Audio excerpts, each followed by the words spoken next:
तुर्कस्तानमध्ये वैद्यकीय पर्यटनाच्या नावाखाली अवयवांची तस्करी केली जात असल्याचा आरोप आता ब्रिटनने केला। या सगळ्यामुळे तुर्कस्तानचा अमानवी चेहरा जगासमोर आलेला आहे।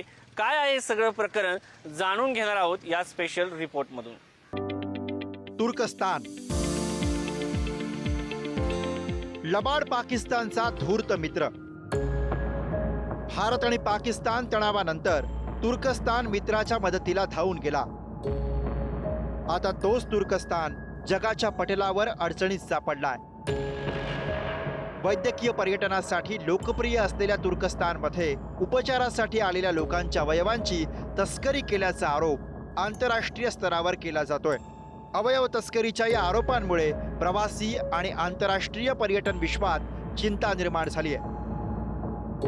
इस्तंबूलमध्ये कौटुंबिक सुट्टीवर असलेल्या बेथ मार्टिन या ब्रिटिश महिलेचा 28 एप्रिलला मृत्यू झाला। मृत्यूनंतर तिचा मृतदेह इंग्लंडमध्ये आणण्यात आला। इंग्लंडमध्ये तिच्या मृतदेहाचं शवविच्छेदन करण्यात आलं। शवविच्छेदन अहवालात तिचं हृदय गायब असल्याचा धक्कादायक प्रकार समोर आला। त्यामुळे ब्रिटिश सरकारनं तुर्कस्तानला जाणाऱ्या प्रवाशांसाठी मार्गदर्शक सूचना जारी केल्यात। 28 वर्षीय बेथ मार्टिन ही ब्रिटिश महिला इस्तंबूलमध्ये कुटुंबियांसह सुट्टीवर गेली। 28 एप्रिल 2025 ला तिचा मृत्यू झाला। मरमारा वैद्यकीय विद्यापीठाच्या इस्पितळात तिला दाखल केलं। मृतदेह इंग्लंडमध्ये आल्यावर शवविच्छेदन केलं गेलं। शवविच्छेदन अहवालात हृदय गायब असल्याचं आढळलं। ब्रिटिश नागरिकाच्या रहस्यमय मृत्यूनंतर तुर्कस्तानातील वैद्यकीय उपचाराबाबत जगभरात चिंता व्यक्त केली जाते, ज्यावर ब्रिटनच्या परराष्ट्र आणि राष्ट्रकुल विकास कार्यालयाच्या म्हणण्यानुसार तुर्कस्तानात कुटुंबाच्या संमतीशिवाय शवविच्छेदनादरम्यान अवयव काढले जाऊ शकतात। तुर्कस्तानच्या या धोरणामुळे अवैध अवयव व्यापाराच्या तस्करीचं केंद्र असल्याचा आरोप तुर्कस्तानवर सातत्यानं केला जातोय। ब्रिटिश परराष्ट्र कार्यालयाच्या नोंदीनुसार 2019 पासून तुर्कस्तानात कॉस्मेटिक शस्त्रक्रियेनंतर 28 ब्रिटिश नागरिकांचा मृत्यू। मृतांचे अवयव गायब झाल्याचा आरोप त्यांचे नातेवाईक करतायत। ब्राउन नावाच्या व्यक्तीचा शस्त्रक्रियेनंतर मृत्यू झाला होता। त्याचे सुद्धा काही अवयव गायब झाल्याचा दावा ब्राउन कुटुंबियांनी केलाय। तुर्की अधिकाऱ्यांनी मात्र हे आरोप फेटाळून लावलेत। बेथ मार्टिन यांच्यावर रुग्णालयात कोणतीही शस्त्रक्रिया झाली नाही। तुर्कस्तानात वैद्यकीय उपचार घेण्यापूर्वी वैद्यकीय व्यावसायिकांचा आणि नियमांचा काळजीपूर्वक अभ्यास करावा असं आवाहन तुर्कस्ताननं केलंय।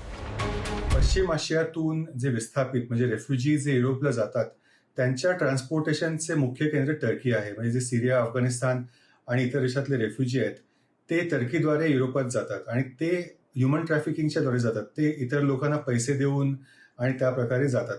आणि हे आंतरराष्ट्रीय संबंधामध्ये असं नेहमी होतं की जिथे ह्युमन ट्रॅफिकिंग होतं तिथे ड्रग्ज, ऑर्गन ट्रॅफिकिंग आणि बाकीच्या पण इलिगल गोष्टी होतात। त्यामुळे टर्कीमध्ये असं ऑर्गन ट्रॅफिकिंग होतं याच्यात काही आश्चर्याची गोष्ट नाही। पण हा सगळ्यात महत्वाचा धक्कादायक गोष्ट म्हणजे एक ह्युमन राईट्सची हा मुद्दा आहे। तिथे जाणारे पर्यटक, विद्यार्थी आणि इतर काही जे लोक असतील ते ह्या गोष्टीसाठी व्हलनरेबल असतील याच्या पुढे। त्यामुळे भारतीय पर्यटकांनी टर्कीत जाण्याची काळजी घेतली पाहिजे।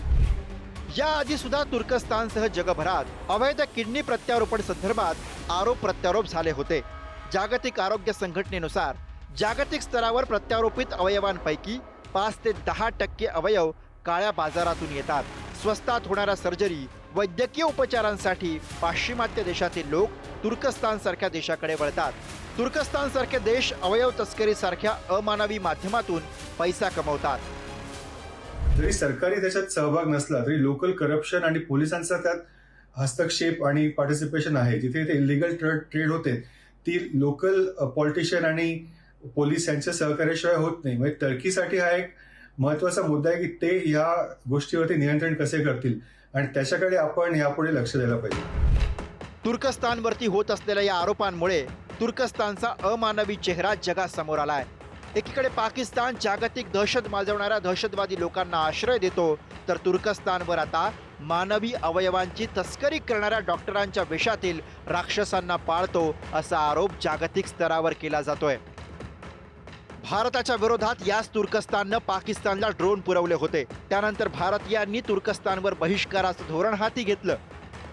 तुर्कस्तानवर होत असलेल्या या आरोपांमुळे पाश्चिमात्य देशांनी तुर्कस्तानला न जाण्याचा सल्ला तिथल्या नागरिकांना दिलाय।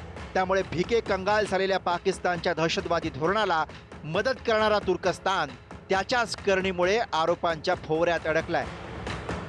ते म्हणतात ना, जैसी करणी वैसी भरणी. शिवाजी काळे, पुढारी न्यूज, इंडियानामा.